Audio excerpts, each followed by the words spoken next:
Orugo television. I know na Johannesburg when we follow no kife xenophobia ma ọ bụ nke a na-akpọzelu onye ọbịa si wee mee n'obodo a. Nwada Lizzy Nkiru ka Okolo nọ wee na-akọ ka ife si wee mee. Biko kekene.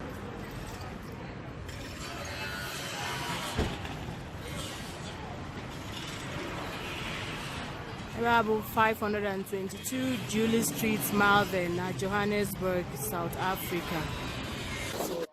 Nwada Elizabeth na ụfọdụ ndị Igbo ụmụ Afio Igbo na-ele moto na Joburg ebe ahụ nọkwa kpekpa ka anyị nụgodo ife ha kwuru gbasara ya bụ ife. Okay. So Igbo onye Igbo. Swalụ ndị be anyị Igbo ka ama ihe na-eme n'obodo a.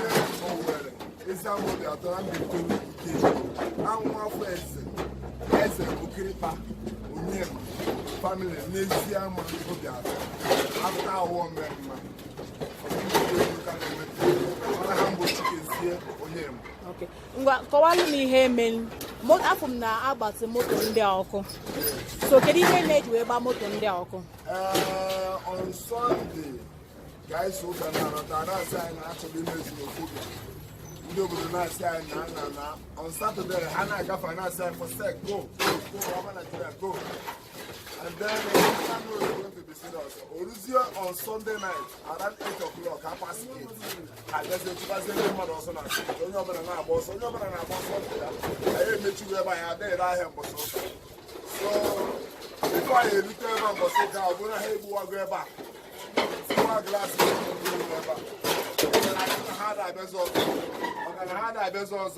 I also thought you also will change on Monday because I have all the details on Monday night.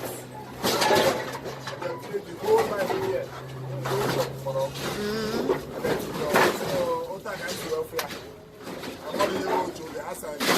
I got up on it there. I gave me that in a plane where I chair. I'm going to see the guy in the house. I know what he's saying. I'm going to get to come in this year. I go to Ula and I'm wash up. And here, we're all about that. 4 cars with the space. It's more than 4 cars. The rent of this place is 8,000 rand. And this other shop, Mechi, only Nigerian with the shop, no? The other one will go Ghana. Because only Tanzania. Because only Tanzania. Get the point that this where Mozambique in the